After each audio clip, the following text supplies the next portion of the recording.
last week on the Al Nicoletti Show. Without further ado, David Olds. David, my man. Dude, I it. am so happy to be here. You want somebody that's on the same journey with you, that's in it for the long haul. You don't have to be smart to make a lot of money. But you do have to do something and do it consistently over and over and over again. Pick a strategy that fits with your persona, that you enjoy doing, and go do it. The data is out there if you know how to go look at it. If you're in a city with at least 100,000 people, stay local. I promise you it's going to be so much easier for you than going virtual. Our job as a real estate investor is we are here to help people. When you're getting into deals, you have to think the wide spectrum of what your exit strategy is, right? A confused mind says no. People do business with people they know, like, and trust. That's a big one right there. So there's a reason why I know a lot about Quiet Title. Would you like to hear it? Oh, we gotta hear about it. I mean, I've got to hear I don't want to hear the lawyer response. No. Scaling is not the end all be all. I tell people you will make less your first year or two of scaling than you would have by yourself. The way that I look at scaling is growing each individual business. I'm not good at everything. I understand very clearly the things I'm good at and the things that I'm not. And those things that I'm not, I'm going to outsource to somebody who can do it better. That's huge advice. If you don't want to be on camera, at least be doing that. At least be documenting what you're doing, because people are watching. The people that love you will watch it, and the people that hate you will be rooting against you, but they're still watching. Don't try to do something that you don't love, because it won't last. Look at that right there, everybody. Look at this. Thank you again, man. Thank Once you, again, I no, appreciate thank you. you. Love it. When David Olds was in the studio, it's just crazy. That was like a few weeks ago. When he was in the studio, I mean, we really went through a whole lot on that episode, talking about everything from dispositions to closings to the mindset to stuff that he was talking about with when you're really good at that one thing and you're not focusing on the other stuff, delegate, learn how to delegate. And there's just so many little tips and tricks that David talked about. So David, if you're watching, had a blast, man. I was so happy that you got to come into the studio, sit here with me, and we made the new record of 3 hours on the Al Nicoletti Show, which was absolutely insane. So that was a lot of fun. If you missed any of that episode, make sure you go check it out. And you can check out all the guests that have been on the Al Nicoletti Show, season 1, season 2, season 3 on Apple, Spotify, Google Play, and of course, you can catch the video version on YouTube under Al Nicoletti and Facebook under Al Nicoletti. And the Al Nicoletti Show is all out there. You can see all those guests. So this is the season finale, season 3 finale. Mike, can you believe the season 3 finale? No, we're both over here like, this is unbelievable that we're about to hit December. November 30th, we're about to hit December. It feels like we were in the studio like in July and we were like, wow, like the season's flown by. And you know, what's the rest of the season going to have in store when we took a little break in July or June, and it's just crazy that we're here. And I just want to say to everybody that's been watching, you know, it's been a blast. I want to make sure I bring on the best people that we can have on the show. And I thank you for watching and continually following the episodes and following the guests and following the show. It's awesome. So tonight, you know, I bring you the season 3 banger. I bring you the closer, El Cedador, Max Jimenez. You don't want to miss this episode. This was not by like, oh, I'm bringing Max on at the end. No, I wanted to bring the closer on right at the end. I wanted this guy to close the season out. And I just want to make sure everybody, you have a notepad, you have a pen, take notes, because Max has been in this game and he's been crushing it. He's out in Arizona, but they're doing deals all over the country. And what Max is able to do with cold calls and being able to talk to people on the phone, you don't want to miss it. So for the season 3 finale, you know I got to do my thing. So I hope you all enjoy it. I hope it's jam-packed info for you and you can take a lot from it, especially in the crazy market that we're in, right? Where, you know, who knows what's going on, and every deal counts right now. So you want to focus on that. So I hope you enjoy it. Let's rock this thing. Hey, everybody, my name is Al Nicoletti. I'm an attorney here in Florida, and welcome to the Al Nicoletti Show, where I bring on real estate super investors, rising rock stars, movers and shakers, and leaders of clubs in their community that educate, entertain, and inspire all things on Florida real estate, and bringing on the best of the best in all the niches in the real estate world. Whether we are in residential, family, commercial, land, learning about adjacent things with branding and marketing, just like we had Mark Drager on.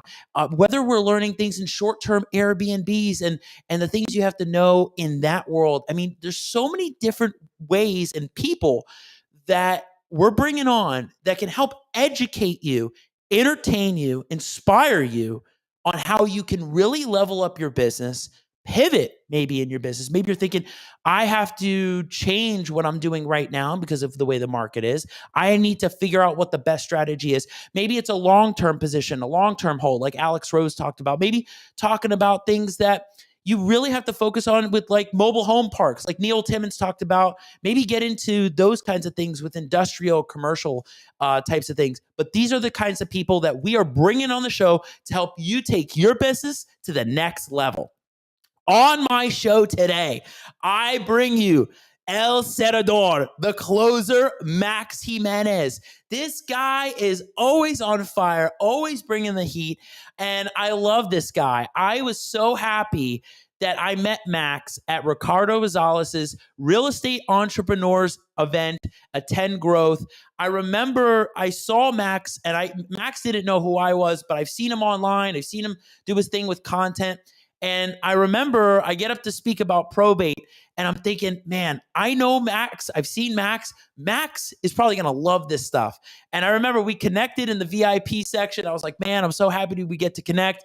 And it was crazy, the stories we were going back and forth. The content guy was filming, and we were just having a blast because Max has seen so many different things with sellers, direct sellers, crazy deals, wild deals, the bizarre, and how to overcome those situations. And that's why I was so happy that Taylor posted the reel that Max and I had at Wholesaling Live. I was like, what timing is that before Max comes on the show to talk about the buying out of interest, and he'll dive into that.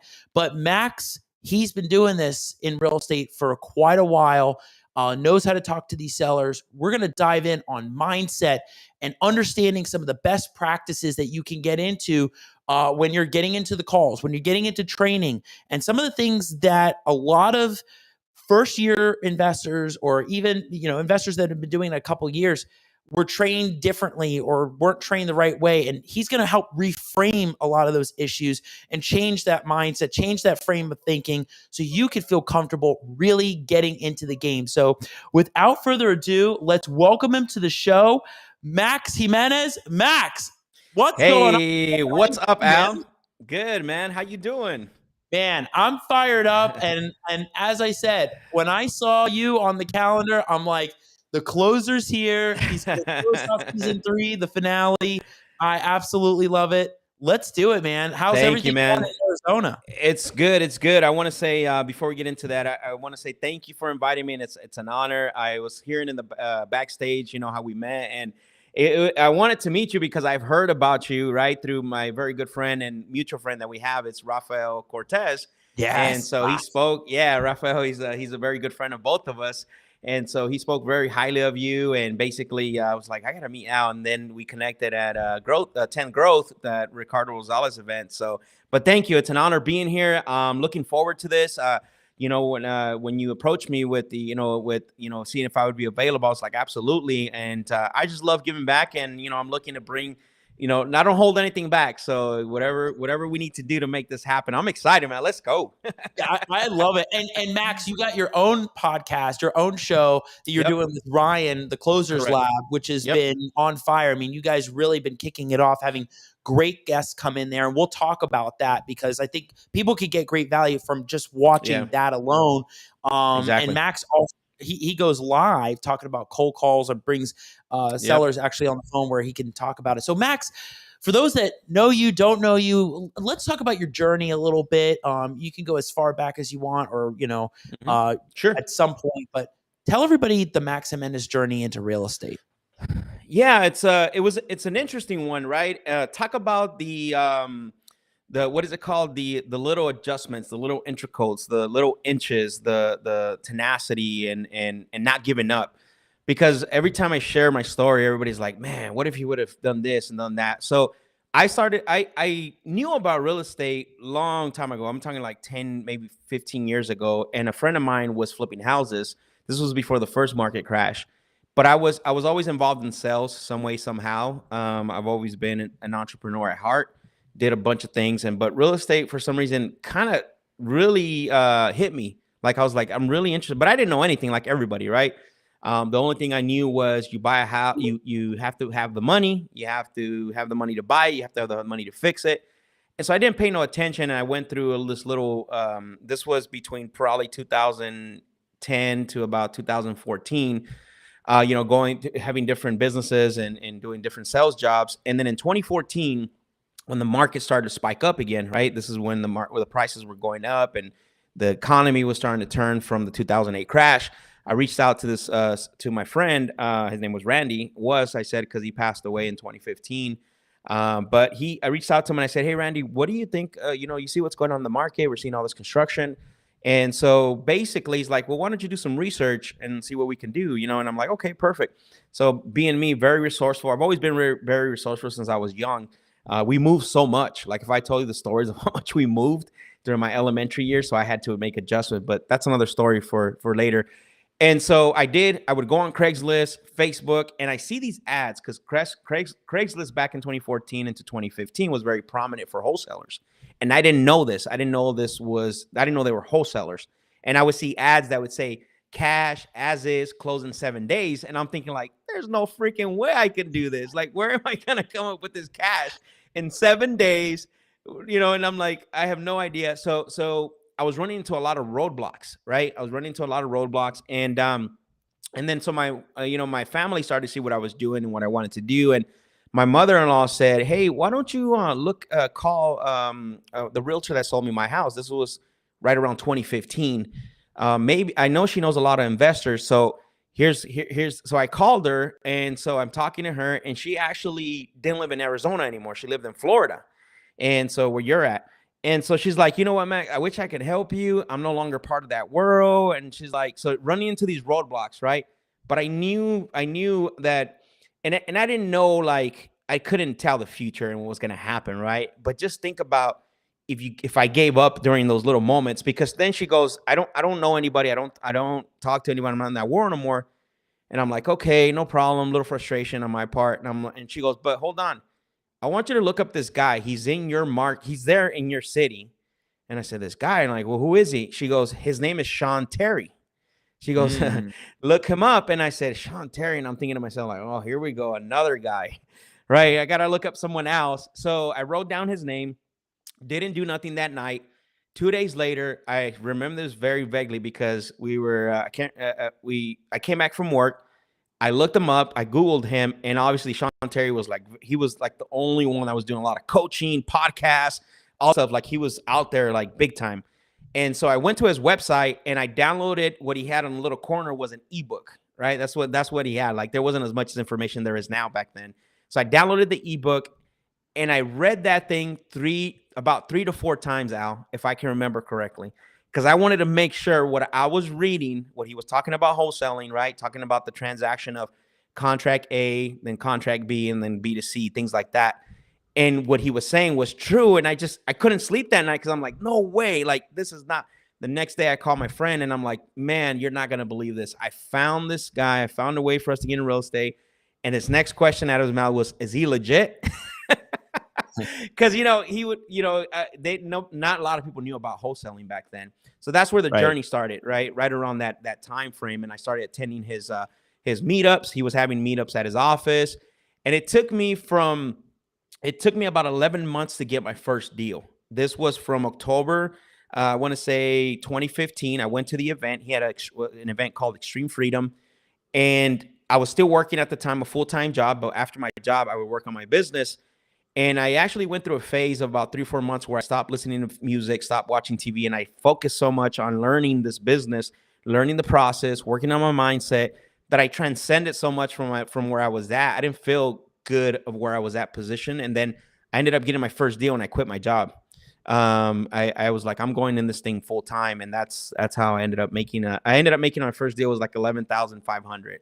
But it was a lot of trial, tribulation. But that's how I started my journey into real estate and wholesaling specifically was found Sean Terry, and that's how I learned and took off from there.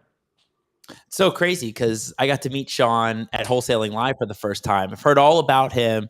He's the one that was doing, like you said, all the coaching on all the programs and stuff. Yeah. And everybody mentions he's a great guy too. Yeah, he's a great guy too. I Yeah, mean, probably everybody that you and I know, I think we can all probably go back, trace back, like he's like the godfather, the foundation. that's so cool. Yeah, Mac, you're rattling off 2015. You're rattling off the fact that you blocked out a lot of the noise. It's crazy. You did it. You rose pretty quickly to the level you are. yeah, Especially after all the foreclosures and stuff. I mean, you really hit the sweet spot right when things started picking up, which is correct. really impressive. But also the thing that just came out to me and jumped out to me was you really wanted to make the change for yourself. And Yep, then what you exactly. did was you block out TV, you block out distractions, and you focus 3 to 4 months heavily on doing that. That's Yep, something a lot of people don't do, or they're not trained to do, don't have the discipline to do. yeah, What was your mindset during that time? Because I understand what that's like. Like, I can relate to that, but I think a yep. lot of people like people strive to find that so that they could really level up, right? People that want to Yeah. level up their stuff and let's focus. What was that mindset like? I want to set this up because I think the first thing we need to understand is that I think why people struggle right now with that specific thing is because there's too much information, right? So where do we settle down at? What information do we get and we settle down in? So in a way, I am extremely happy that I started when I did, because it was only Sean Terry and it was only like a couple other guys, right? It was only a couple guys that I listened to that were in the entrepreneur space, right? So there's a lot of confusion, and right now I don't want to say confusion, but there's too much information where it's creating that confusion.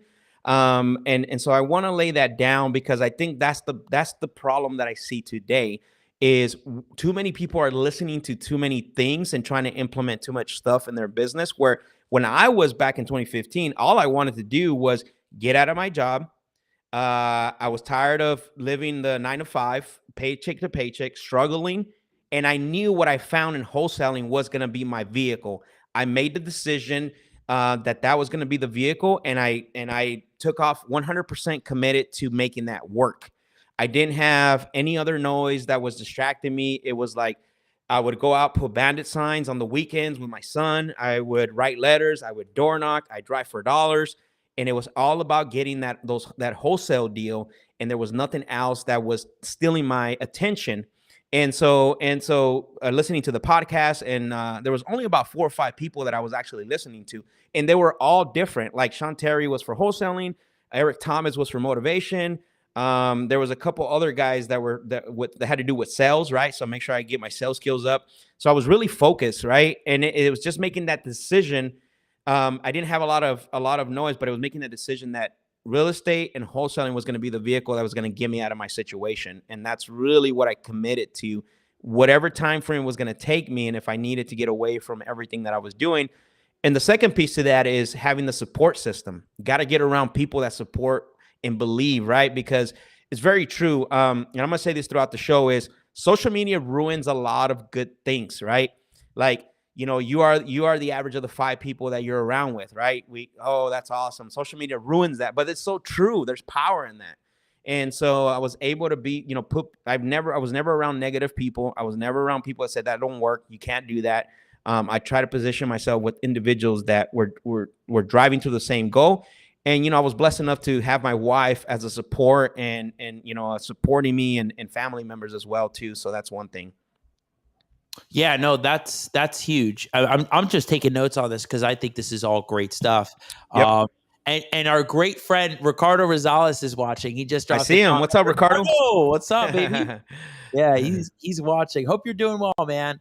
Having all this experience and background really helps, Max, because support system and surrounding yourself around the right people, that is so important, like right now, right? A lot of people are talking about that because, a year or two ago, it was like, oh, the market's great. When it's a bull market, everybody's having a great time. But when it's a bear market, you really start figuring out like your groove and your pivoting, Yeah. right? So Yep. surrounding yourself around those right people is good. But like you said, I think you're making a point with the social media world is like there's just so much information, so many things out there. Like, who do you listen to and how do you listen to it? How do you absorb it? What are those things? Is your advice to those people that just watch everything or listen to all podcasts, just find those specific people, the people that are taking the stage, that have the platform, and just find those and stick with it and run with that? Is that the whole goal? So the way I tell people all the time, like, well, who do I listen to or what do I do? So number one, you got to connect with people that connect that what is it, connect with your core values. That's the first thing. Number two is anytime something's presented to you, is you got to ask yourself two questions.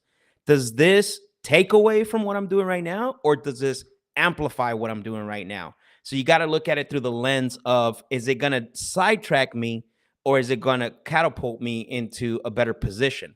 Right. And most people don't look at it that way. They usually look at it as like, oh man, this might make me better, and then just add it automatically. Oh man, this strategy right here is going to give me more opportunities, when they yet have not mastered that one thing that they're doing right now. Yeah, I could see that. You just got to really focus and find the right things that are going to work for you too, Yeah, right? Not everything is exactly. going to work for everybody, and everybody's got a different way of learning. So, Exactly. crazy. I think you brought up a point that relationships are super important. So, Big time. Yeah. big time, right? Especially right now, right? Yeah. So tell everybody, Max, when it comes to your world and what you do every day, whether it's hopping on the phone with sellers, really getting into negotiations, closing the deal, really kind of want to start from the beginning of what that Sure. looks like, right? So when you're trying to source deals or trying to get deals, what are some of the best deals or leads that you find have just been gravitating to you lately as this is worth going after? This is worth going after. Because it really starts at that point, right? It starts at Mhm. identifying what's going to be the best lead or what's Yep. going to be the best lead source so we can drive in revenue. No, for sure. It's funny though, because I'm kind of a what is the word, contrarian or contrarian or something. I can't say pronounce it right. Contrarian? Yeah, exactly. So I'm a big believer that the best list is the one you can consistently follow up and consistently hit right. Because most people, they go from list to list, and we understand that one call closes happen, but that's not the norm, right? Like that's social media stuff. So there are lists that will give you a higher percentage because the situation is probably there's a little more distress than others, right? But I always tell this to new salespeople is you have to understand that a situation is not motivation. And you and I know this because how many people we help, how many people we've talked to. A situation is not motivation. When there's motivation is personal. Is the situation impacting them personally, financially, or emotionally? That's the thing that we have to discover. So going back to the list is, yes, there are lists that you can niche, kind of like probate, out of state absentee owners. Right now, there's going to be some mortgages that are going to come up due, right? Unknown equity. So there are some lists that do have a higher percentage of conversion based on the situation, but that doesn't mean that there's motivation there for the seller to sell to you, because I can tell you, I've bought properties at auction where I've been in the living room making them an offer and they did not sell to me because they were still stuck. There was no motivation. The pain wasn't there personally. So I said, okay, we won't do business. And then I waited to the auction day and I went and bought it. So you have to be able to understand and how to navigate those things. The list itself doesn't always make and break the business. Now, our business is always about increasing percentages of conversations, sales appointments, and contracts, right? So we always got to we obviously have to consider that. Yes, there are lists that will give you some higher percentages of converting, but the conversion still has to come by discovering, if you have a true prospect or a suspect at that moment. Interesting. So like you're differentiating situational versus motivational, Yeah. right? And Yep. so just because it's the pre-foreclosure list doesn't mean it's motivational. It could, Exactly. people are thinking, oh, well, that's just going to be it. I mean, that tends to be one of the better lead sources because those are people that have to do something. They got Yeah. to make a decision. Yep. but how are you able to source the ones that are more motivational? Like what are the things that you're listening out for that you're like, okay, this is somebody, because I guess at this point you're like, I got my list. I'm cold calling. Sure. You know, you're diving into this. What are those things that you're listening for to say, wait a second, this one is more motivational than somebody I'm going to waste a lot of time with? Yeah, no, for sure. I'm a big believer in we've all heard of the 4 pillars, right? We've all heard that. Like a lot of people talk about that. However, the way I outline the 4 pillars is motive and timeline. So if I'm calling Al and I'm talking to Al, and whatever situation that is, Al, whatever, pre-foreclosure, you just inherited the property, it doesn't matter. If I know that my co-caller talked to Al raised his hand, the next thing I'm going to do, right, so I'm going to follow up with Al, and then I'm going to say, hey, you spoke with my team members. They say you might be considering selling the property at 123 Main Street. I just wanted to give you a call to see if that was true and you had some time to talk, right? So my thing is what I want from that little conversation right there is I want engagement. I want you to reciprocate, right? I want engagement. I want Al to say, yeah, man, I did talk to them. I just don't know yet what I'm going to do. And here's what's going on. Now I'm getting motive, right? I'm hearing a little bit of motive. We don't have to dive deep in the introduction, but I want to hear at least a little bit of motive where it's not just like, well, just make me an offer. What do you think what can you pay me? Like, to me, that's becomes more of a logical conversation. I'm looking to find out if you have a problem that my solution can solve, because at the end of the day, I'm looking to get this property at the cheapest possible, right? And my solution is not going to fit everyone, excuse me. So I'm definitely looking for that. For the 2 pillars, I still talk about price and condition, but not until I'm in the call, when I know that I have you engaged, you're willing to answer questions. You gave me permission to ask you questions, and now I'm going to discover how, the timeline that you're working with. Condition for me is left in the back pocket until we're now negotiating. I'm going to use condition as leverage. Most people start right off the back, like, well, tell me about the big ticket items. Right in the 5 minutes of the conversation, like, well, everything's fine. What do you want to know? I just changed the AC. I just did this and did that. And we have no idea if these people are going to be actual sellers or they're going to do business with us. Right. So you're really in the beginning trying to dive into maybe some of the pain points, right? Or you're trying to see like, what's their situation, what's going on, like family wise, or why do they need to go through this, or what are they looking for, and maybe just finding those emotional pain points before just getting into all the other logistics with buying it, right? Correct. I don't want to know, like, I don't want them crying right on the intro. Let's just put it that way, right? Yeah. But I want to know at least. So I have what I call questioning games. So if I call Al and Al's like, well, I don't know, maybe. So that's what I call, wishy-washy. Maybe for the right price. I'm still going to ask a few questions. I'm going to acknowledge your concerns, right? Okay, for the right price, what does that mean? Okay, what actually has you consider selling? Is it property rented? Is it occupied? Once I feel I have enough engagement, so what I'm going to do next before I continue trying to get the pain points and trying to get a lot of motivation, what I want to do next is I want to create a host and guest relationship. How do I do that? I say, hey, Al, you know what? I really appreciate you today for taking my call. Do you mind if I share with you how these calls normally go really quick? And what I want to do in there, once you say yes, I want to get time and the permission to ask you questions. So, Al, do you have at least 5 to 10 minutes on this call today? Let's do it. Okay, perfect. Now, I'm going to ask you a few questions just to see if you were a good fit for each other. Is that okay? Let's do it. So then now I know I got your permission. The time is there. So when we get into the middle, because too many times what happens is a lot of salespeople will just rattle off and we'll start asking questions without even having the permission of the seller, right? And I always do that. I do appreciation. I let them know, and I do a host and guest relationship. Then I get the time commitment. I need at least 10 minutes, and then I get the permission to ask questions. And then that's how I start the call.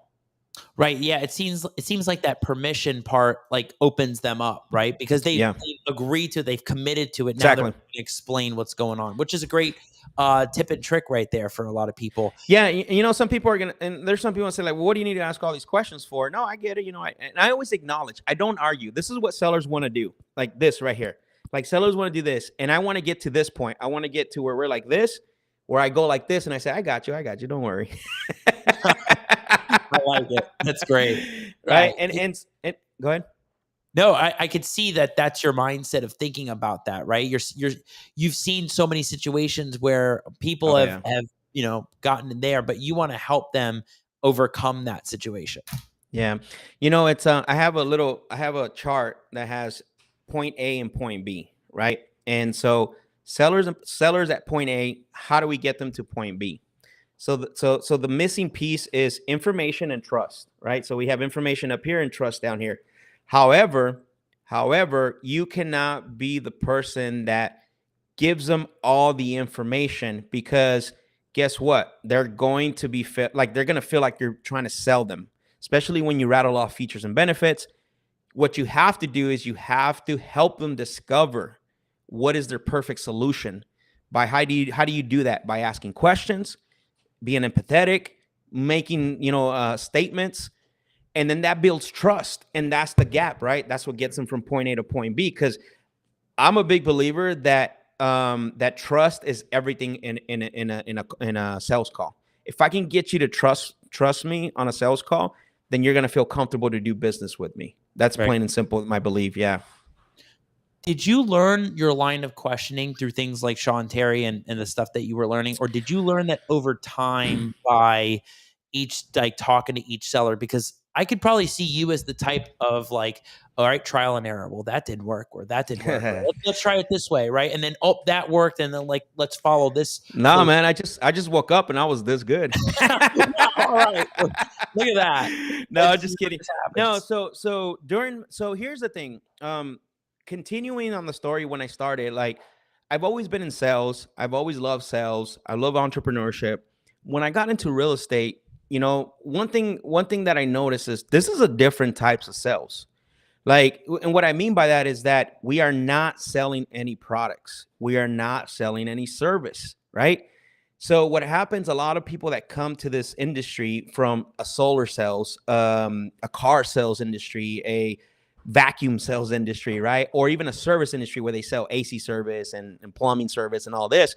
It's a whole different ballgame, because you're not selling a product and you're not selling a service. Now, you can say, well, Max, it's kind of like a service, maybe, but it's more of a solution. You're selling yourself. You're trying to sell the prospect to believe in you that you're going to solve their problem. But here's the thing. Like, so then again, I went through a lot of challenges, and then in 2018, I decided that I needed to change something, and I was introduced to a sales training called Sandler Training Systems. And so I went there, and it was actually my very good friend Pace Morby was attending that.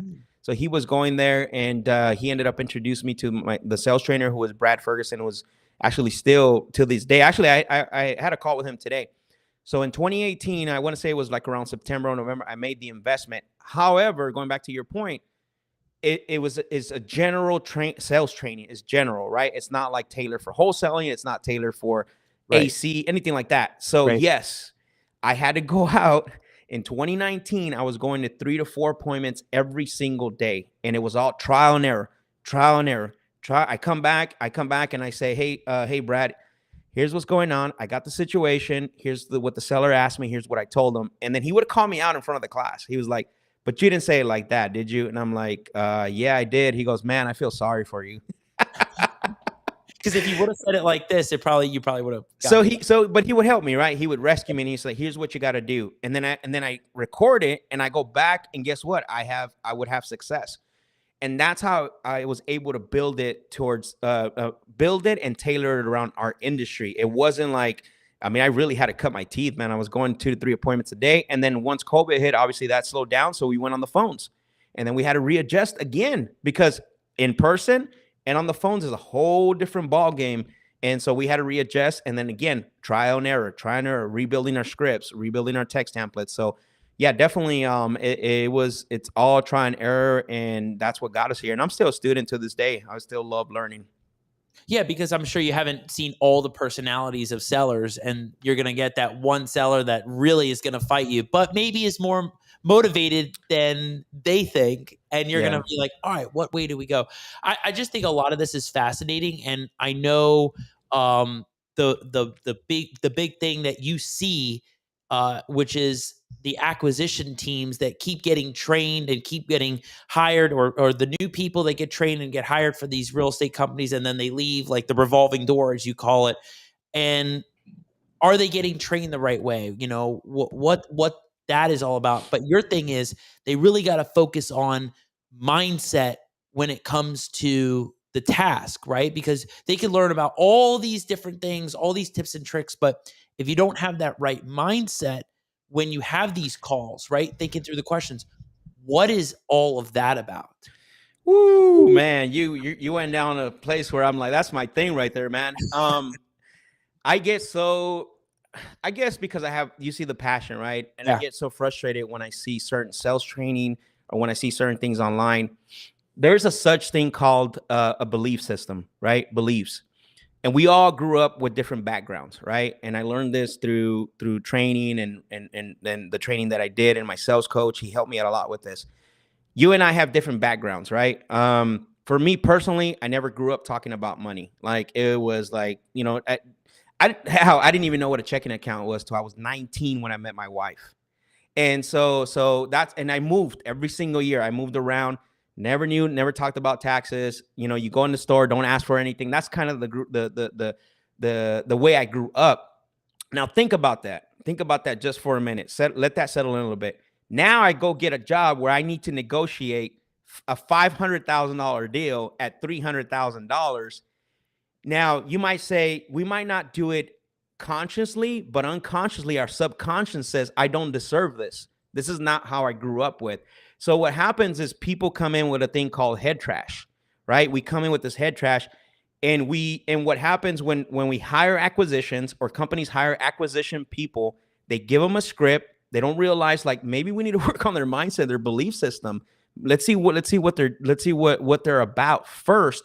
They give them sales books, they give them mindset, and what happens is that they will try to get results through will and grit. Can you get results with that?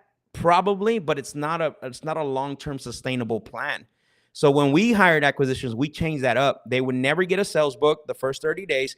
They would get books. They would get mindset books. So they would get three books. So they would get the Power of Ambition by Jim Rohn. They would get that helped them to understand, like, you got to be ambitious for this position. You got to understand what is your ambition besides the money, besides this. The second book was Extreme Ownership by Jocko Willink. Make them understand that they need to take ownership of their position, right? And the things that they do, right? Without making excuses. And then the second one was a toss between Think and Grow Rich and The Millionaire Mindset. Now, this is all happening within the first 30 days. Are they making calls? Absolutely. But they're not making calls to the hot leads. We're trying to find out how they handle conversations, how they handle the lows, also how they handle the highs, because, you know, everybody has this different, but you're absolutely right. For me, the problem, that's why the revolving door is so big, because we don't train them to change their belief system.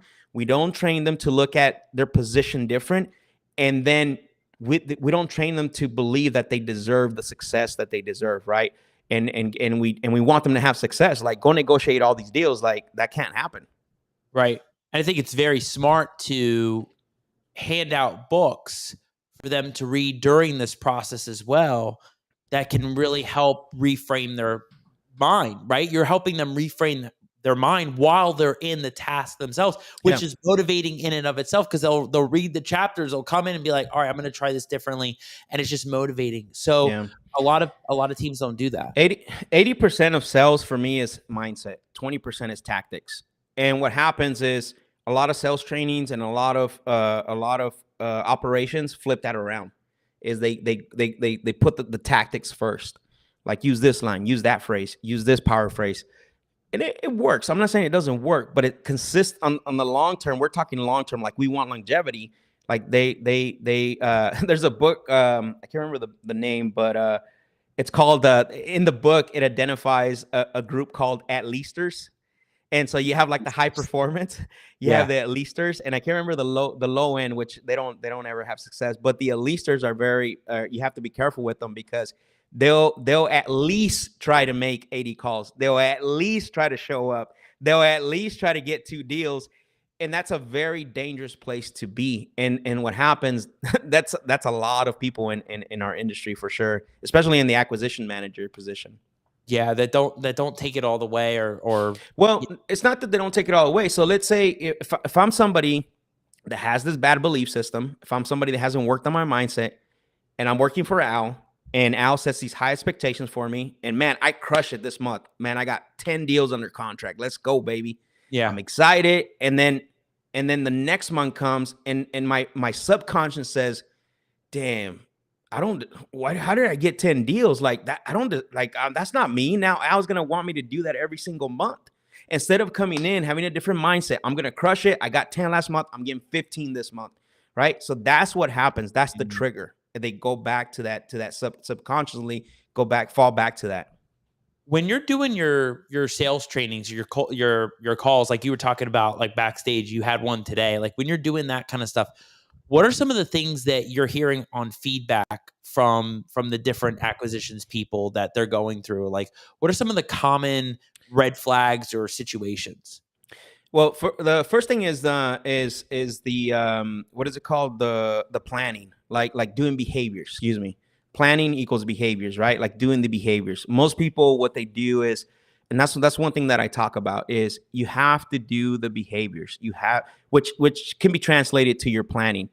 What is the outcomes you want from your prospecting? What is the outcomes you want for that day? What are your goals for that day? Like, a lot of times people just get on the phones and they wing it. Like, they have no, so let's say that I'm going to have a 2-hour block time of prospecting.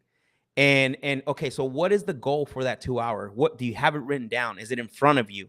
Do you have your your top 5 objections and rebuttals, your objections that you're going to get and your rebuttals in front of you? Do you have your 10 questions in front of you? Those are the behaviors that you need to do consistently to have.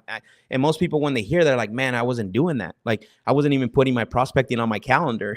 Like, wow. And I'm like, well, that's the thing, right? If it's not important for you, if it's important for you, it should be on your calendar. If it's not, you're not gonna care. You're gonna wing it.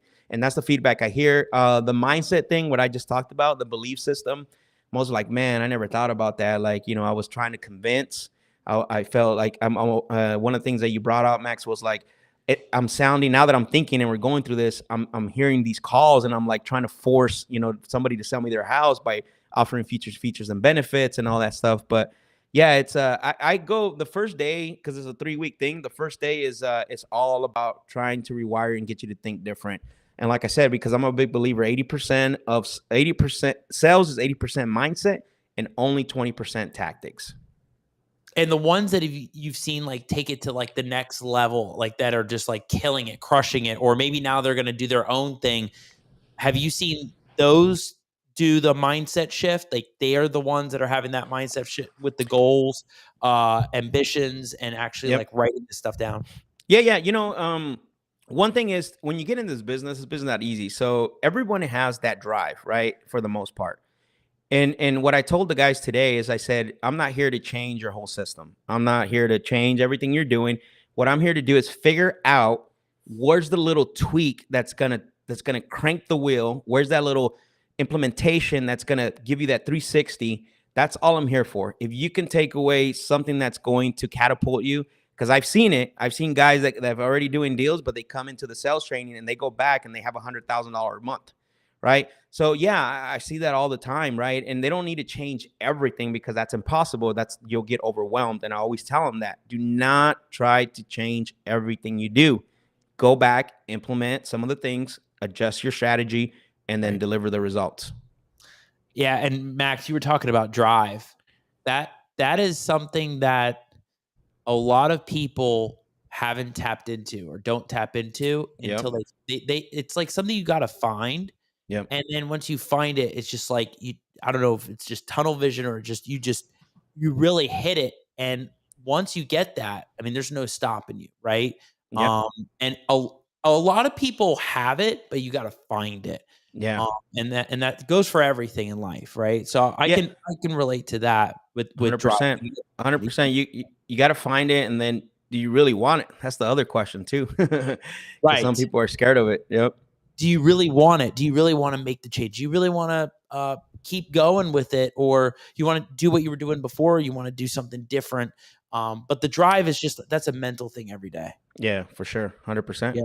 Max, so the cool thing that we connected on when we were at a Ricardo's event was the bizarre and different weird world. Like I get off stage, I'm talking about probates, I'm talking about, there's 7 kids and what happens if the sixth one assign, the 7th one doesn't, and we're going back and forth. And I remember you're like, hey man, like, I had this one crazy situation. You were telling me about the buying out interest, and I was like, oh man, we're gonna have a great time talking about that.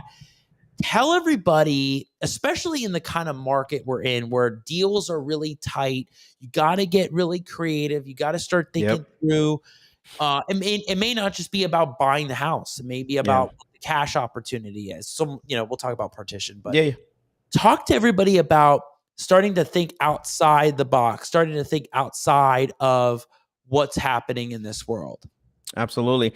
One thing, I this morning when I was, cause I helped my sales coach, he wanted me to come in and do something for him. I talked about this, that between, I would say 2019, when, after when we found out about, or 2020, sorry, we found out about COVID and the prices started to go up.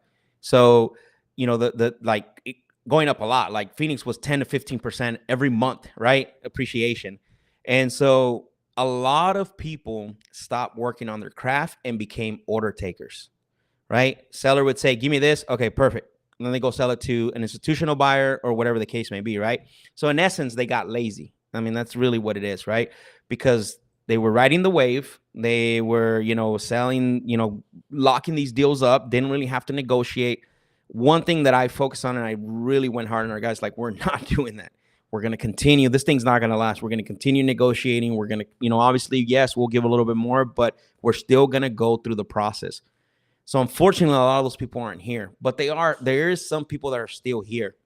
And I think for those that are struggling, and maybe those that are trying to figure out whether they can continue, or whether they're, you have to go back to the basics and understand that at the end of the day, you need to be a problem solver. There's 3 things that I always say is, I'm a problem solver first, salesman second, and then buyer of real estate third, in that order. Problem solver first, salesperson second, buyer of real estate first. Why? Because I want to talk to a prospect that has a problem for my solution. The salesperson part comes in. That's where my skills come in. House is irrelevant to me, right? At the end of the day, I want to know that goes back to the what I talked about, the pillars. So those 3, if you can focus on that, is figure out how to think outside the box. I mean, Mike Termini, I think here he's commenting. He's someone that I'm learning from. I had to pivot to creative deals, right? A lot more than I had to ever in my career. I'm doing a lot more creative. Now I'm looking through, like, it was cash first, and then offer creative. Now it's like I've turned that around. Like, can we get this on seller finance? Can we get this on a subject to deal? But still, you can't use those tools as a form of convincing. Like, I can't tell Al, because Al doesn't want 40, 50 cents on the dollar. Well, what if I gave you what, you know what I mean? You can't use that you still have to solve the problem. Like, Al has to have a problem where that solution fits for him, right? And you have to be creative. I mean, that's really what's going on in this market. And how do you do that? You got to work on your craft. I have a presentation that's, that I give on that, why salespeople fail. And there's 3 reasons, right? They don't work on their craft. They're always looking for, like, the one-liners, the power phrases. Unfortunately, that information doesn't improve your performance. It only gives you temporary wins. And you have to figure out a way to get back to the basics. And those basics are getting creative, being a problem solver, like I said, salesperson second, and buyer real estate third. I love it. I love that you have that, like, you have different pillar mindsets for different categories. I think it's really cool. Like, whether it's on the acquisition side, on the creative deal side, you're, like, really thinking through strategic. You have strategic thinking, Max, right? I appreciate it, man. So, tell us about this deal or this crazy deal, because in our probate world, right, somebody owns that property, they die. Now there's heirs somewhere, maybe 3 kids, 4 kids. And hey, you could have found this on your list. It's on the motivation side, right? You talk to one of the heirs, they're like, oh, we got to do this. It's going up for auction. But in your world, you hear those deals all the time, and you're like, all right, does everybody get along? Everybody ready to do this? And then all of a sudden, you get on this call and you find out, well, most of us are ready to do this, but we have that one that doesn't want to participate. And many people think in that situation, oh, we're out, like we can't do this deal, well, they may only be focused on buying the house. They're not thinking about the other perspective of the cash. But you come in, you're like, well, wait a second, there's an opportunity here. Talk to us about what that is, what you've seen, your story behind that, where you were able to profit a lot of money because you use creative methods like the buying out interest.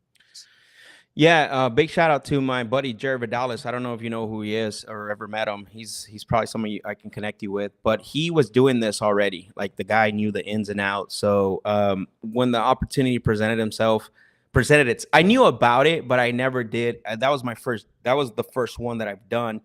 I knew about it. I knew the ins and outs. I knew some of the steps that I needed to take. And so, but we didn't have an opportunity until that arrived. And so actually that came from talking about lists. It came from a liens list, properties with liens, excuse me. It came from properties with liens because they had a lot of, what is it called? City code enforcement violations, and they became liens and stuff. But yeah, so there was 4 siblings. They inherited the property, and they each individually owned their own, I don't know if you call it shares or what you would call it at that point, but Their interest. their interest, excuse me. They each had their own interest. The way the property got titled was they each owned their own interest, 4 interests individually, 25%. And so one of the siblings was actually living in the property. He never moved out. Like this guy probably was living there since he was born, probably. And so the other 3 siblings were married. They had their own life. They had their own property. And my acquisition guy at that time, his name was Rodrigo. He actually connected with one of the siblings, which it was 3 brothers and then a sister. So he connected with one of the brothers. Very, very easy guy to talk to. Really easy to communicate. We knew he wasn't the main guy that was going to make the decision.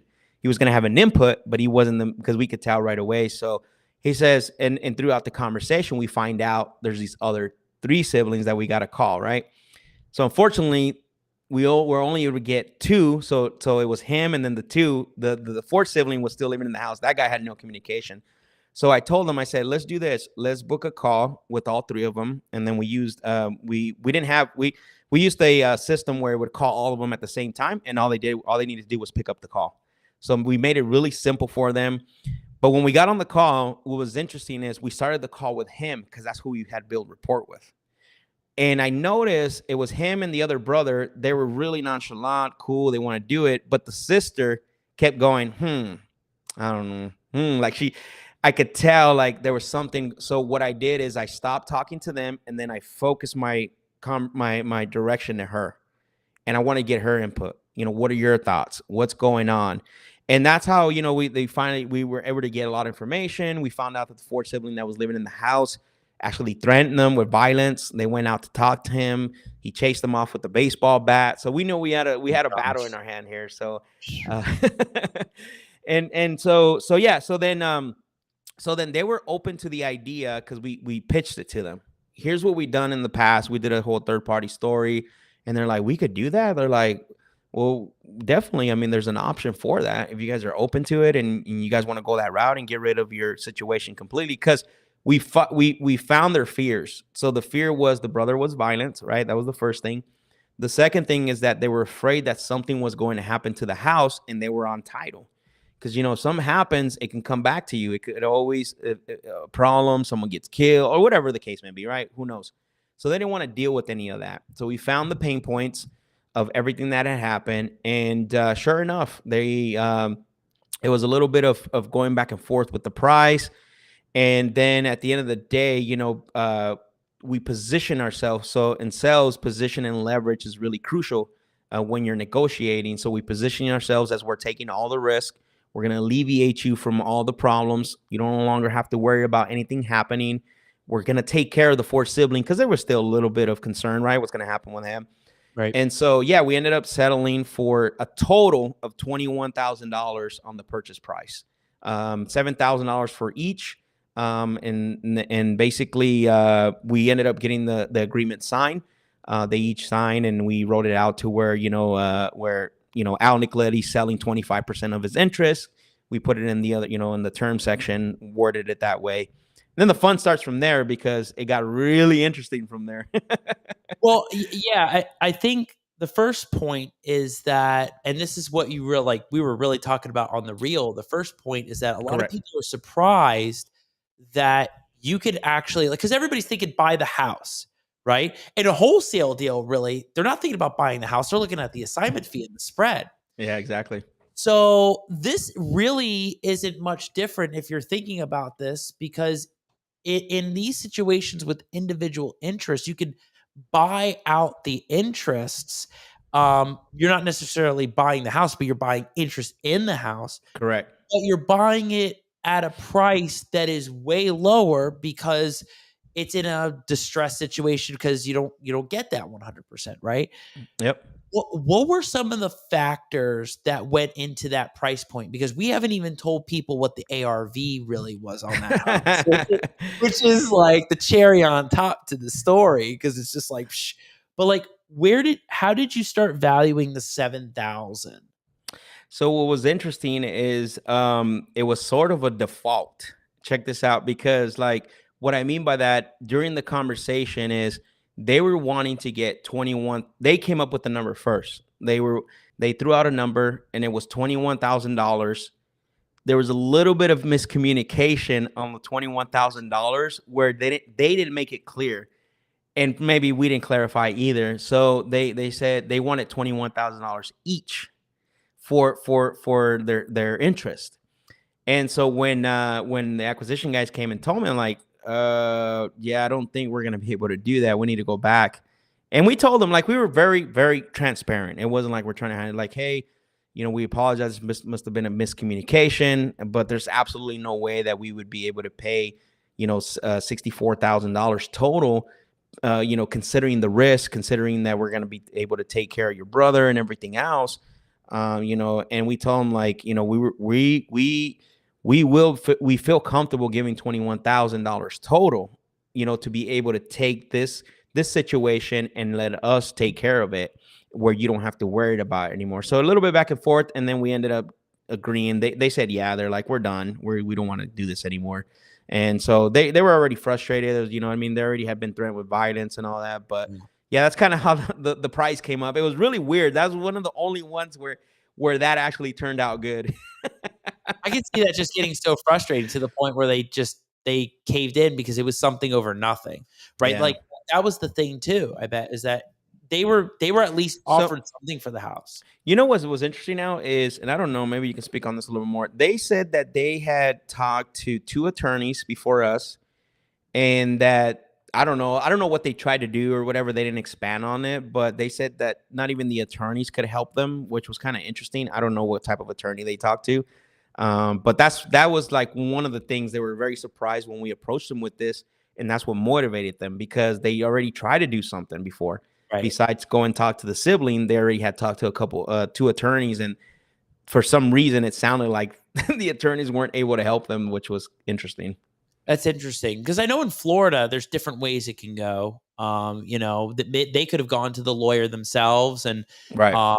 After 2020, there's an heir v. heir kind of thing where the heir that doesn't want to sell has a right to buy out the others at fair market value, and if they can't, satisfy that, then it goes straight forward to either a listing or an auction, right? So they could go to a lawyer at that point and file the suit. Maybe there's something in that state that didn't allow it, or maybe because it was an heir situation, they were possibly, But here's the thing: you by being in that position and by learning this kind of thing, you figured out, well, wait a second, this can take place in other deals I have, and it's like, okay. Did you get also about, like, whether the other brother was going to do anything? Did you get insurance on once you bought the interest? Did you get insurance?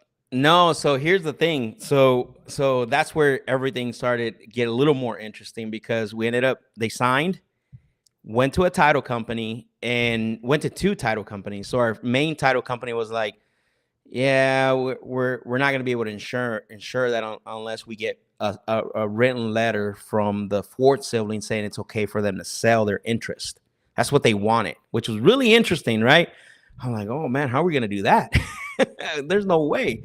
So I didn't know that we needed to do that when they're selling their interest, but the title company was requesting that in order to insure it. And so we went to another title company. They said, yeah, let's do it. And then like halfway into the deal, they're like, oh, we're not going to do this. We still need the brother. Same thing. We need the rent permission from the Ford sibling and this and that. And we're like, you know what? So I called our attorney, who's been our attorney for a while here in Phoenix. And I said, hey, can you help us close this deal? Like, we didn't get insurance on it. No title insurance. But what we did is we had them all go to our attorney's office. They signed off, right, on all the paperwork, and because attorneys can do everything, besides, I think, insurance. I don't know if they do title insurance or not. But then we also had the spouses sign off on any interest. So that way we own the 25%. Nobody can come, right? Hey, I paid the taxes on that through my checking account, anything like that. So you have to be careful with those because they could have an interest. So then we just took the risk. We felt like at $21,000, it was worth the risk, whether we lost that or not, right? Like the upside was way bigger than the downside. Right.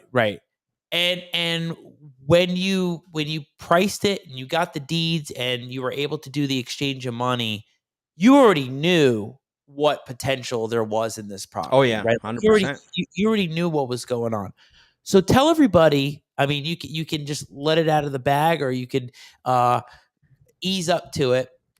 What ended up being, so once you got that, what ended up being the true ARV to that property? How did you find out that number? So the property was very unique. It was one of the larger lots in the community. Well, they were all large lots, but this one they were splitting them. A lot of builders, they were splitting them. So the house was positioned perfectly to be able to split the lot evenly, which was even like in our favor. But as it said, it was around 150,000 ARV. As is, with the lot and the house, it was $150,000. But we didn't stop there, right? Like we took it a step further, and what we did let me back up here a little bit. We actually filed to have a sale. I think we went through the court because the brother wasn't being cooperative, and we just said, you know what, let's go ahead and sell it. We can get 100,000 for it, 150. We'll just get our money back, make some profit. But we made an attempt. This guy hated his siblings so much. This is why you have to, be persistent, discover. We made an offer to him, and we told him how much we paid the siblings, and we made him an offer double of what they got. So we paid him $40,000 for his interest. So in total, we were into it for $61,000. Mind you, still 150,000 ARV. So he accepted it. He signed his interest off, and then he moved out. So that's when the real fun started. Once he moved out and once he signed, we recorded it. He moved out. We ended up splitting the lot. So the lot itself, we sold for $100,000. The lot itself, the empty lot, we sold for $100,000, and then the house, we rehabbed it and ended up selling the house for $325,000. That is crazy. That is crazy numbers. It is. That was one of our biggest deal. I think our total profit on that was somewhere around like 280,000 or something like that. So. And it took a while, but it was worth it. And you're thinking about so many people that would have passed off on that deal thinking, oh, I don't want to buy out the interest, and then start negotiating with the other person, only to find out that even if you paid them double or triple, it's still worth the money because any 100%. Or even if you're going to assign it out as the wholesaler and you're not the one going to do the rehab, it still was a worth it deal. That deal could have been, we could have walked away that deal anyway, right? Assign our interest or, sell it, whatever. We would have made money on it, but we decided to go full throttle through it, split the lot, everything. And it became one of our most profitable deals. Yeah. For the company. Yeah. I love that story, Max. I mean, I appreciate it. I see it happen, right? I see a lot of people, some investors really are intrigued by that, right? They're intrigued by the fact that you're able to do that. Some, it doesn't fit their model. Like with some acquisitions teams and dispo teams, it doesn't fit their model. They just want, fast, just whole, because the buyers want to buy. But What's your best advice to those that aren't really thinking through that and they're like, all right, now we don't want to do that? Like, what's your best advice, especially with the market that we're in? I think it depends, right? Like what your business model looks like. Because we did have a good infrastructure to support all that, right? We had the funds, we had the attorney, we had the personnel. So that those stuff matter, right? I think at the end of the day. But going back to what we said earlier is relationships. If it is a person that maybe doesn't fit that model, reach out to someone that might understand. Like, Al knows a lot of people that can connect you with if you got an opportunity like that. I mean, I know a lot of people, right? So leverage those relationships if you are running into that. But I think we look at every deal, like even up to now, we look at every single deal. How do we maximize this deal? We don't let the situation, or we don't let the seller off the phone until we know we have exhausted every single opportunity that we can, the way we can get this deal, right? That's one thing that you, especially in this market, you have to do that. Like, you can't just say, oh, a cash deal didn't work. Okay, well, I'm going on to the next lead. Like, you're going to be in dead water. I mean, a lot of people are already, right?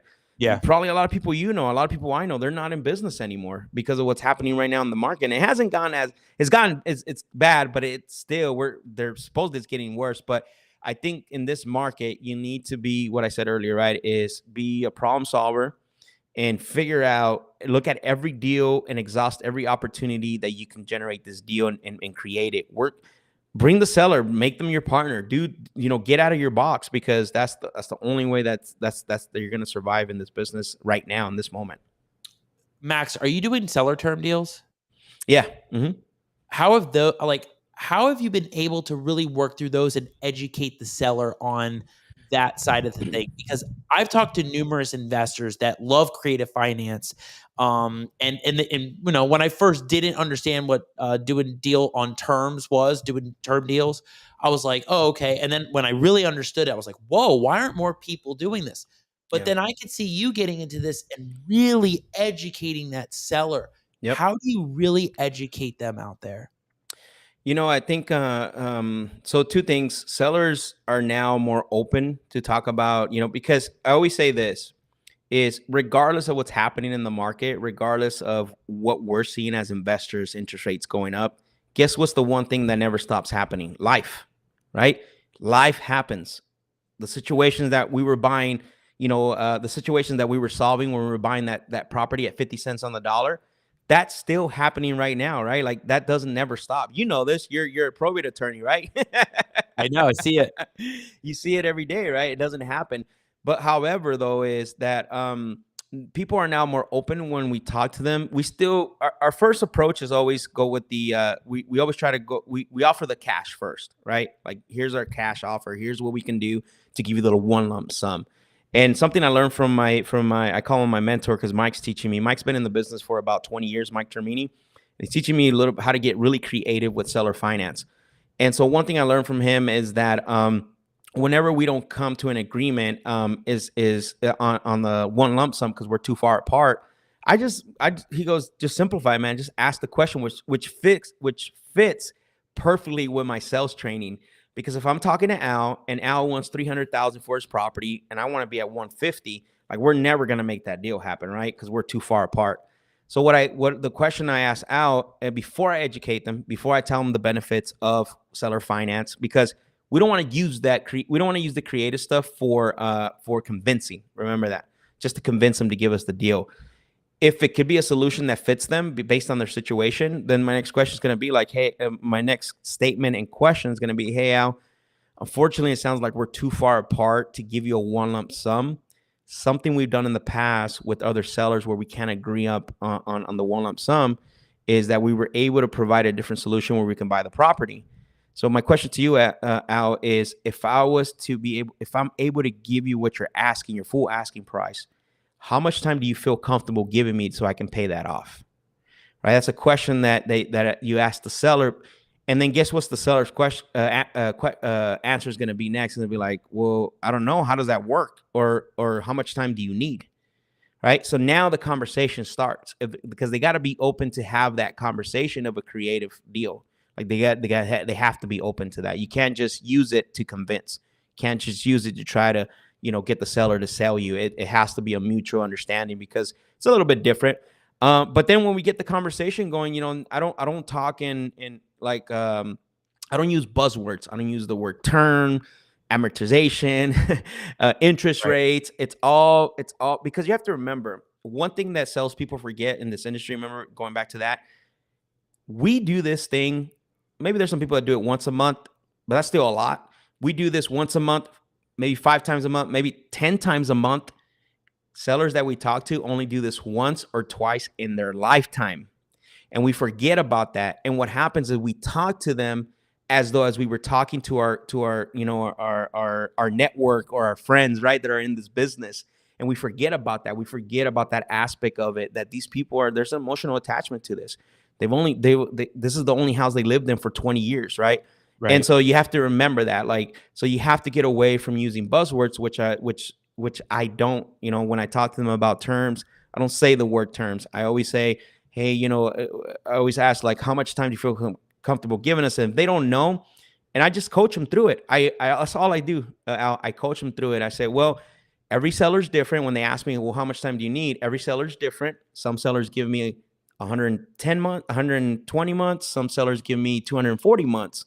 It just depends on their goals. I don't know what your goals are, Al. You tell me more about what you're trying to accomplish. What's your next step? And then we can figure out a solution and put it together that fits what you're trying to accomplish.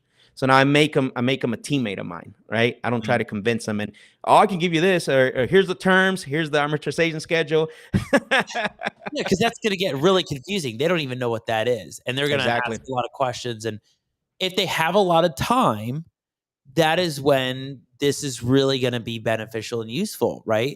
If they know that they can either make more or the same amount off that deal Exactly. over time, it's going to make sense. It sounds like they could potentially make more. They because will. And that's what I'm learning. See, because so again, I'm a lifetime learner student. My whole mindset has been negotiate, negotiate, negotiate, negotiate. Now, with Mike's help, I'm kind of doing a mind shift right now, and I'm struggling. I don't want to say I'm struggling, like having a hard time, but I have to remember in the moment when I'm talking to sellers, because I'm always positioning myself and leveraging how can I get this property at a discount. Where now it's like, no, Mr. Seller, I'm giving you what you want. You're going to get more. You're going to make more money. And then structuring that behind it, right? Like there's a lot of benefits to them doing this, just like there's a lot of benefits for us, because they avoid the capital gains tax, right? They don't have to take care of the property anymore. They will get more on the long run as well too, and they're making money, right, based from the payment. It's definitely a really interesting strategy right now. I see a lot of people that are doing it. I know Pace has been a big one of that. Loves Yeah. doing that kind of Yeah. stuff. Yeah. And a lot It's of his, funny, I'm glad you brought that up, because this industry is really interesting, right? So me, what do you know Max what do you know Max for? If I closing ask the you. deals. Exactly, right? Nothing else. That's it. So it's funny to me because as the market changes, everybody changes title, and you see the Instagram reels, you see like now they're experts of creative finance. Now they're, before it was like they were dispo expert. And then the year before that, they were acquisition experts. It just blows my mind because it's crazy, right? Like people shift with the market, and some of them have no idea what they're talking about. And so you have to be careful. You know what's interesting though? The ones that are gonna stay and the ones that are gonna be sustainable are the ones that are gonna have that message from the time they started it and throughout. Correct. Right? If you have that same message that you've been talking about for the last 5 years, Yep. and you're not pivoting completely off track, talking about something completely else, you believed in your message, and those are the ones that are credible, that are gonna stick around, that are Absolutely. gonna have that value. So I see what you're saying too, right? Like the idea that all of a sudden it's this and then that and then this, Yeah. and it's like, well, everybody's the expert in everything. It's like you really wanna find the people and latch on to those people that are doing it, that one thing or there's two things, and they're doing it well, and they're staying on message, staying on point, just like you, right? Like you're staying on point, talking about this, closing deals. What do you got to do? You're not worried about the tips and tricks and negotiation rebuttals and tactics. You're focused on the mindset, the mind shift, and that is something that you're true to your message, right? You're Yep. true to, and you're going to stick to, and it's not going Yeah, to change. exactly. So, 100%. Max, I love all this info that you've talked about, all the things. I know a lot of people are getting great value from it. I know Mike's Awesome. been commenting all night, so that's awesome. That there's people out there that Yep. really can see the potential behind what you can do with these deals, what you need to focus on, all the things that people probably were focusing on. Well, now they're going to think, well, wait, how do we shift our mind into a different direction and make it better? Maybe for our teams, maybe not for them and what they're doing, but maybe for their teams, and Yeah. which is huge. So, 100%. Max, also tell us, escape the ordinary. We see it in the back. I got to ask, escape the ordinary. What's the meaning behind that for you? So I've had this phrase for a very long time, and I probably should get that made. But I found this. I can't remember where I found it, but I ended up buying. I love it. So I'm a big believer is that you should stand out and not blend in, right? So that's the phrase, escape the ordinary. And it comes, and that's true to life for everything. One of the things is that I've never been a person where I look at people and I love what people do and I admire, but that's about as far as I take it, right? I never try to be this person or try to be that person. I never lost myself. And that's because of, being a big believer of how do I stand out and not blend in? I don't want to blend in. I want to stand out. I want to be, Max, right? And so that goes without saying, escape the ordinary, right? And one of the things that phrase, what I love is helping people. How do you escape that? How do you get out of the ordinary, right? Because I've been there. I've been in the ordinary space, and I know what it takes. I know that it's not just learning tricks and tips and things like that. It's a mindset. It's work. It's not what you see on Instagram. It's not like all sunshine and rainbows. And when people talk to me, like, this is what it's gonna take, right? There's no secret sauce. And I actually was talking about that today on my sales training, like.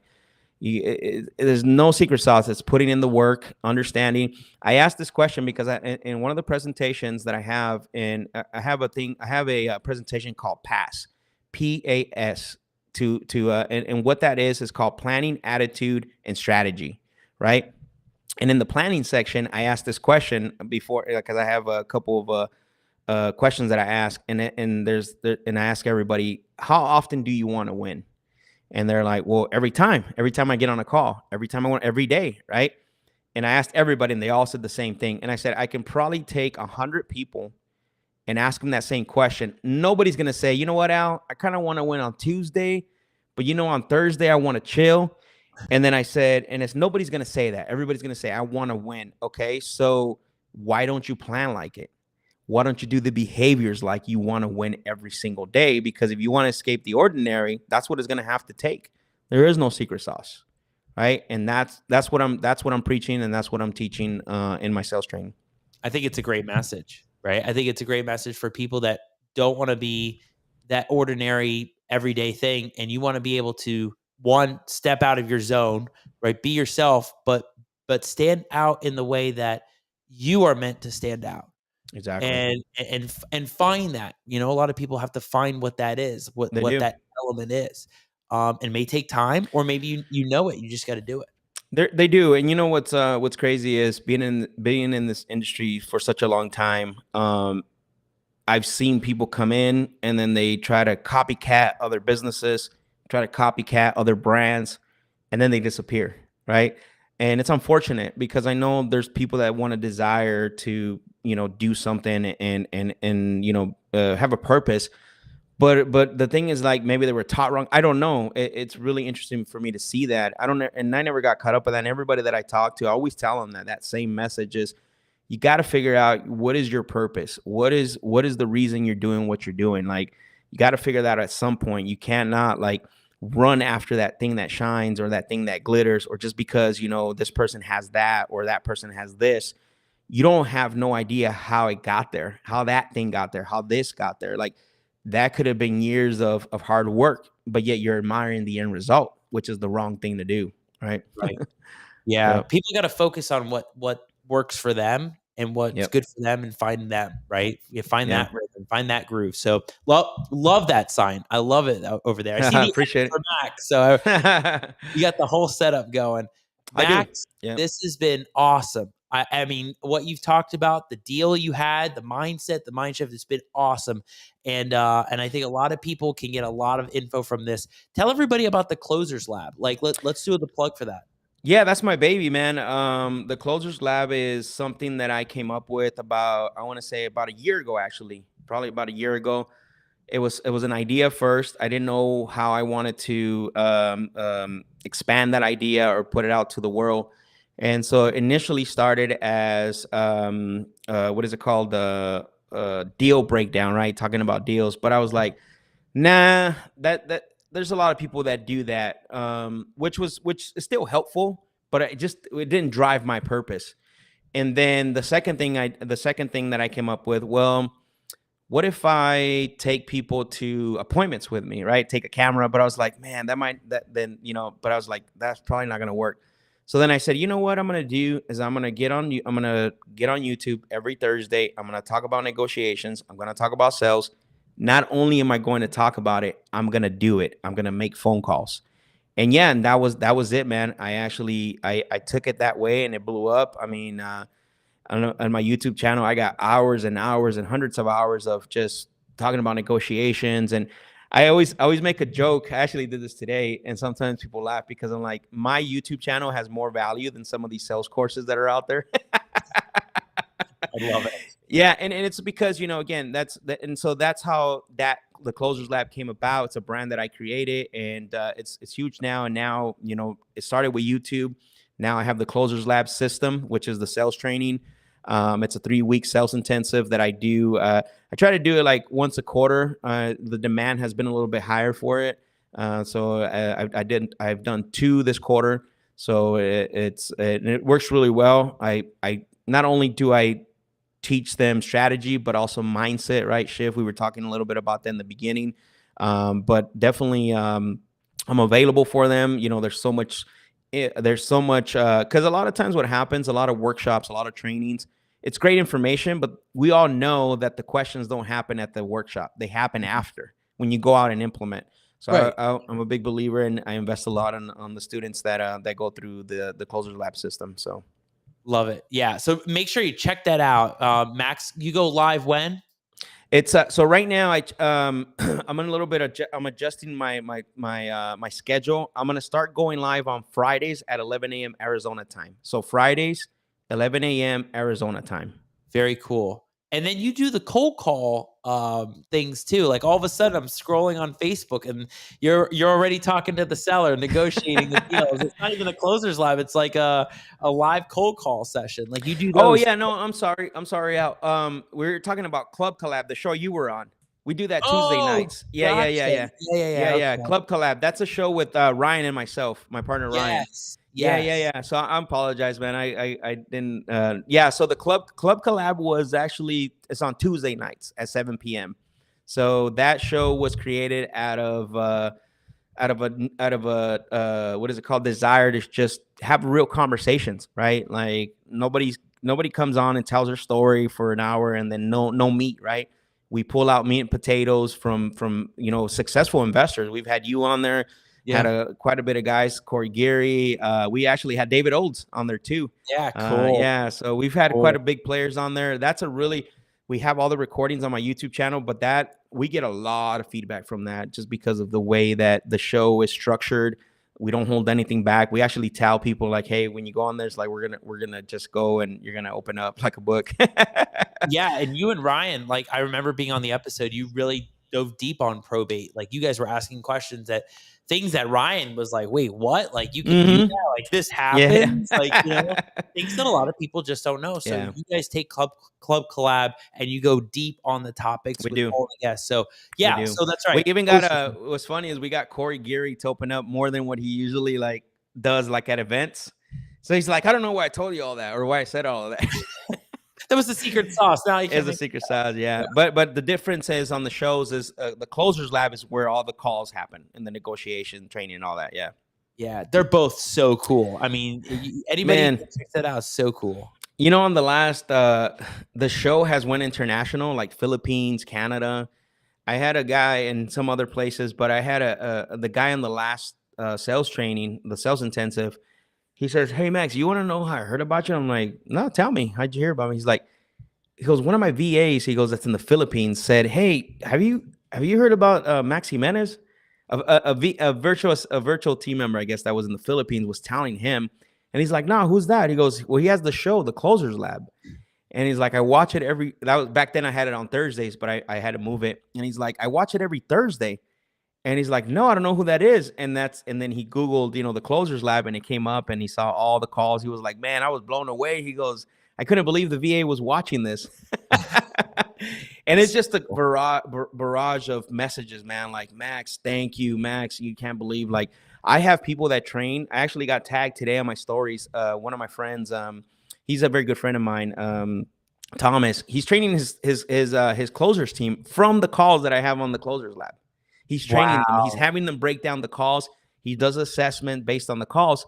So when I say that my YouTube channel has more value than a lot of the sales training, I don't just say that to like ego or joke around. It really does, because I know I've again, if I showed you all the text messages, all the DMs that I get on Instagram, it's overwhelming at sometimes, but very grateful, because again, on the show, I don't just talk about sales. I don't just talk about strategies. I dive deep into everything we talked about today. And then I show you how to use it by making phone calls and talking to sellers as well. Yeah. And it's practical, right? Yeah, Practical very. stuff. I mean, Very you're simple. going through real scenarios with Exactly. people on the phone. This isn't just role play in a classroom. Like, these are No. exactly, they're sellers that are going through these pain points, situations, and talking to them. And that's like you said, I mean, it's out there, it's in the universe. Anybody can watch it, anybody can find Yeah. it, can learn from that kind of stuff. So you want to So take advantage of that. exactly, absolutely. And we're gonna start it back up again.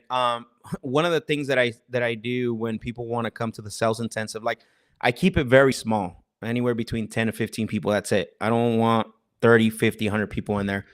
And I've had people that will try to get in and want to pay me, and I ask a few questions, and I see the intention, like they think they're just going to pay and then get good at sales. So I find that out right away, because obviously I'm a sales guy. I know what they're trying to sell me, and I always tell them this: look out, what I want you to do this. If you really want to learn, go to my YouTube channel, watch these videos here, go out and use the things that are in that video, and then tell me how it worked for you. And then guess how many people have done that? Those that think that just can pay.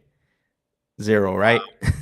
And I say that because I want them to understand that it's more than just a monetary, right? You have to put in the work. And I know for a fact people have had success just by watching the Closers Lab. It's amazing, man. I don't know if anyone else has that at that level anyways. I know there's people that show cold calling. I know there's people that show you how to talk to sellers. But at the level where I'm doing it, I hold nothing back. Like, I'm using all my strategies. I'm using all my tactics. I'm, like you said, right? Finding the pain points, messing up, things like that. Like, it's real raw. Like, it's all there. And again, I think that's why people give value. I actually had people like, some of the DMs were like, "Hey bro, I put my whole team on Thursdays. That's already on our calendar." Wow. On a roll, on a roll method right there. Yeah. Wow, Max, that's super cool that people can learn from this stuff and learn from, like, if the seller just all of a sudden hangs up and you're like, shoot, I wish I would have said this or said that. You can learn from, like, all right, well, Max tried that. Let's try this next time. So super Absolutely. cool. Absolutely. Max, I have absolutely loved having you on my show. Appreciate Again, I wanted you on as the closer, the end to season 3. Let's go. I mean, like, this, it's perfect. So I love it. Well, thank you for having me, and I hope I brought it. Hope I brought some value, and I had a good time. I really appreciate you, Al, for your friendship, first of all. Yes. And then, for having me on the show and being the designated closer, right? Yeah, exactly. Right. It worked out so well. I love it. Max, as I do on all my episodes, and I've been doing this throughout basically all season 3. I think this is where it, like, actually happened. I think, Mike, I think it happened from season 3. Final words, final thoughts on everything. Max Jimenez, Closers Lab, Club Collab, negotiation, sales, anything, market predictions, shifts, all of that. Final words, final thoughts, Max Jimenez. Yeah, I think, again, I'm going to say this. I think it's important that if you're out there right now and potentially you're struggling because of this market shift, but you do have a desire to, have success, right? In this industry, in this business, that's the first thing is make a decision that this is the vehicle that you want to do. Get away from all the shiny and the glitter and the shiny objects and invest in your craft, right? I said this earlier. There's a bunch of reasons why salespeople fail, and especially entrepreneur salespeople. But I narrow it down to three, which is number one is we don't work on your craft, and that's what happened, right? We were order takers. The second thing is work on your mindset, change your belief system. Do you truly believe that you are deserving of the success that you're looking for? Because I'm going to tell you, just like there's fear of failure, there's fear of having success. You need to change that mindset. And then number three, really simple, go out and take action. You cannot perfect what you don't take action on. How are you going to correct when the things that you're not taking action on, you're not going to get better? Yep. All sound, solid advice from Max Jimenez. Max, Appreciate it. Loved having you on. Can't wait to see you at the next event. I know things are starting to line up. Things are getting out there. Ricardo's event in February. I mean, so many different events that are going to be coming. I know I'm going to see I'm you excited. there. Yeah. I'm super excited. I can't wait to see you take the stage again. I love when you take the stage. It's awesome. I appreciate it. Thank you. I will see you soon, brother. I can't wait to see what's to come for you, and we'll catch up soon. Awesome. Thank you, Al. Appreciate it. You got it, Max. We'll talk soon. Yeah. All right, everybody. Wow. What an ending to season 3 right there with Max Jimenez, El Cerador, the closer. I mean, talking about so many things from mindset to creative deal structuring, creative financing. That was a nice little bonus in there for people. We weren't even planning on talking about that one, but that's awesome that Max is getting into that and really seeing that as another option and really talking about some of the things that you should implement or even have your team implement to have a better system in your real estate business, right? I think it was really interesting. If you go back to the beginning of the episode, Max really breaks things down into like 3s and 4s of pillars that you really should follow and steps and the way you should see things and reframing your mindset on a great example was the books to the acquisitions team. They hired people to make the calls and to really help motivate them. They got them a series of books to really help elevate their mind and shift it to more ambitious goals and taking control. It's like those little things that you can do, whether it's yourself or whether it's in your business or your team. That is huge stuff that you can take from there. So, and make sure you check out Max's podcast that he does with his show that he does with Ryan Overcash, the Club Collab, which is huge. He brings on all these great people and they really spill it out there, right? So you'll see some people from time to time that they may not give it all the info. Well, you'll find that kind of stuff on a Max Jimenez episode, right? On the Club Collab, or then you'll find his stuff on the Closers Lab, which is he's talking about negotiations and bringing sellers on the phone, like talking to them on closing deals or working through negotiations. So check that out. And it's just awesome to have guests on like Max, right? It's really crazy. We do this week after week after week with different guests and amazing guests. And it's always great to see what someone's doing in their industry and crushing it on a daily basis.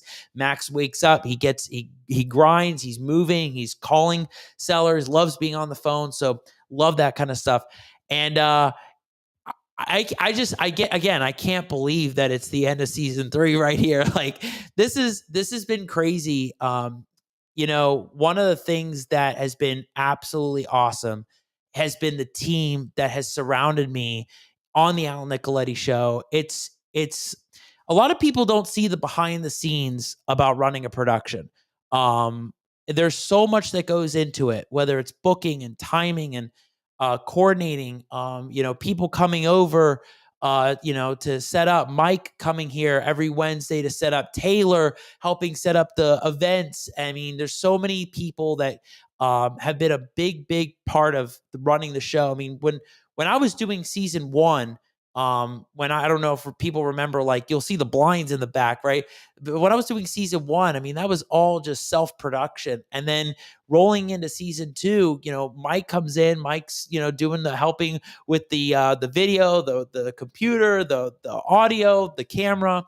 And we're leveling it up, and then we have season 3, and Taylor's really helping with the graphics and the stories and the social media, and then Mike's now making the Last Week on the Al Nicoletti Show. There's just so much that goes into these kind of episodes that a lot of people don't realize. The countdown timer from James Hodgkiss, and I mean, there's so many people. So just want to say, Mike Williams, thank you for always coming here every Wednesday, 9 p.m. Eastern. Well, you come at 8, but but coming here and doing all of the recaps, the Last Week on the Al Nicoletti Show, all the micro content that's out there, and really taking notes on what a lot of these guests are talking about. I think it's really interesting to see like where things have really come with the show, man. It's the production side to us, it's like, I feel like we're still like in the Apple garage. It's hard to describe what that means. It still feels like the Apple garage, but like you would never know, right? But to a lot of people, there's a lot of things that go through this. And then Taylor, I thank you so much for helping with this whole year. I mean, you jumping in like November, October, and then, we were ending the season 2 then, and then you're jumping in this whole season. It's just been like, a splash. So Taylor, thank you so much for helping with all the socials and the graphics and setting up the restream, coordinating, and, everything that's been like. So that's crazy. And of course, all the people that have helped. I got to say thank you, Mom. I know Mom's watching out there. So thank you, Mom, executive producer, right? Thank you, Mom, for, helping and watching and all that. And I got to say thank you to all the followers, supporters, fans. Taylor, what do we call them? We'll call them all 3 tonight. Supporters, followers, and fans. And I think it's amazing that all of you watch, like Teresa. I mean, thank you for being on every Wednesday. I think it's pretty much, I don't know, maybe you're on or you're able to tune in. Robert Rodriguez, man, like, I don't think there's an episode that's gone by where we haven't seen a gem, a bomb, a fire. It's like, it's awesome. But that's what we want. That's the kind of stuff that we always are striving to have, is people that are viewing and engaging with the audience, right? And that's what we always want. And then special guests like Mike Termini that just he comes on. He's like, I love what Mike was saying. I mean, he's it's just awesome stuff that we get to see here. So, again, I think that there's so much that if you didn't catch some of the episodes, like a Max Jimenez episode, if you caught this one, but you didn't catch like the Neil Timmons episode, I mean, there's so many people. I'm just like, my mind's just going like, I mean, we could go down a whole list. We could have an episode on like all the episodes. If you missed any of them, you really want to check it out. Everybody's pretty much got a different industry, a branding. Mark Drager. I think even Jason Matthews was on this. Oh yeah. Everybody can also see, like, we've had so many of the different people that have been on the episode. David Richter was on, right? He was season 3. So David Richter, the book right there, Profit First. That was his book that just came out, and that was awesome. David's Cups right there. I mean, just so many different things. I mean, I have 2 shelves going right now. So we had Matt Lentz on. That was huge. So if you got to catch all that stuff that's out there, different people. Season 4. So tonight, let me just say like where this is kind of going. Season 3 is ending tonight. And season 4, we'll have the promo. We won't tell you when. We'll keep you in suspense. But season 4 will be next year. We'll let you know. We'll put out all the maybe a video, maybe a flyer, but we'll keep you all there. I already know who the first guest is. It's a banger. It's a true MC banger, and we're gonna make sure we kick it off. It's gonna be awesome. So I don't want to keep you all waiting. I know everybody wants to go to bed, or maybe everybody wants to hear me for the whole night. I have no idea, but I love all of you out there. It's been awesome. Thank you for an awesome season 3. I can't wait for season 4, and let's keep this train going. The Al Nicoletti Show continues to roll. I will see you all next season on season 4. Have a great year, everybody. Thank you all so much. Take care.